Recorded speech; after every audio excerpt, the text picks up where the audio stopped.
आज मैं आपको बताऊंगा मोहम्मद रिजवान की बैटिंग में सबसे बड़े मिस्टेक्स और बहुत ही ज़्यादा बड़े ब्लंडर्स जो मोहम्मद रिजवान करते हैं, स्पेशली उनकी फुटवर्क में। तो पहली मिस्टेक की अगर हम बात करें तो मोहम्मद रिजवान जब अपनी बैटिंग के लिए स्टांस में खड़े रहते हैं तो अपनी बॉडी को काफ़ी स्टिफ रखते हैं, मतलब काफ़ी सख्त खड़े होते हैं, अपने मसल्स को स्टिफ कर देते हैं। और हमने जितने भी बड़े बैटिंग लेजेंड्स रह चुके हैं उनकी जितनी भी आप टिप्स उठा के देख ले बैटिंग की, तो वो यही कहते हैं कि जब आप बैटिंग के लिए खड़े रहते हैं तो आप अपनी बॉडी को रिलैक्स पोजीशन में रखें। जितना आप रिलैक्स रखेंगे अपनी बॉडी को, उतनी आपकी बॉडी में फ्लेक्सिबिलिटी मेंटेन रहेगी और आप अच्छे से प्रॉपर्ली बैटिंग कर पाएंगे। इसके बाद अब अगर हम रिजवान का इनिशियल मूवमेंट देखें तो रिजवान जब बॉलर बॉल रिलीज करने वाला होता है तो अपने इनिशियल मूवमेंट में इतनी तेजी के साथ अपना फुटवर्क करते हैं कि शायद उस टाइम पे जो उनका आई कांटेक्ट होता है बॉल पे वो भी थोड़ा सा हिल जाए। लेकिन इनिशियल मूवमेंट जो होता है वो हर किसी का नेचुरल होता है, तो शायद अगर रिजवान इसी इनिशियल मूवमेंट के साथ कंफर्टेबल है तो देन इट्स टोटली फाइन। अगला जो सबसे बड़ा ब्लंडर मोहम्मद रिजवान की बैटिंग टेक्निक में है वो है उनके फ्रंट फुट का ना निकलना। और अगर आप मोहम्मद रिजवान की बैटिंग देखें तो जब भी बॉल ज्यादा स्विंग हो रही हो और फास्ट बॉलर मोहम्मद रिजवान को उनके फ्रंट फुट पे बिल्कुल पास आउट स्विंग डिलीवरी को पिच करे तो नॉर्मल बैटर क्या करेगा कि वो अपना फ्रंट फुट निकाल के कवर ड्राइव खेलेगा या स्ट्रेट ड्राइव खेलेगा। रिजवान की प्रॉब्लम यह है कि जब उनको फ्रंट फुट के पास एक आउट स्विंग डिलीवरी पिच होती है तो मोहम्मद रिजवान का फ्रंट फुट निकलता ही नहीं है और मोहम्मद रिजवान फुट बगैर हिलाए अपने बैट को आगे कर देते हैं और अपनी बॉडी ओपन कर लेते हैं और बॉल आउट स्विंग होकर या विकेट कीपर के हैंड में जाती है या स्लिप में रिजवान का कैच हो जाता है। ये चीज मैंने नोटिस की थी, मुझे याद है 2022 वर्ल्ड कप में जब इंडिया के साथ पाकिस्तान का मैच था और भुवनेश्वर कुमार वहां पे बॉलिंग कर रहे थे और वो इसी तरह की सेम डिलीवरीज कर रहे थे और रिजवान बगैर फुट हिलाए अपना बैट आगे कर देते थे और अपनी बॉडी ओपन कर देते थे। और ये चीज वहां पे मैंने नोटिस की कि ये इतनी बेसिक चीज है और मोहम्मद रिजवान इंटरनेशनल लेवल पे खेलते हुए इस चीज में लैग कर रहे हैं। मोहम्मद रिजवान का मसला ये है कि इंटरनेशनल लेवल पे होते हुए इनके इतने बड़े बड़े प्रोफेशनल कोचेस हैं और वो इनको ये नहीं बताते कि यार आपकी बैटिंग टेक्निक में ये मसला है कि आपकी बॉडी ओपन हो जा रही है और साथ में आपका फ्रंट फुट नहीं निकलता। जैसे ये अगर आप सचिन तेंदुलकर की वीडियो देखें,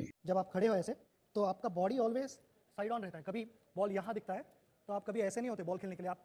साइड ऑन ही रहते हो। ये फेस इस तरफ हो जाता है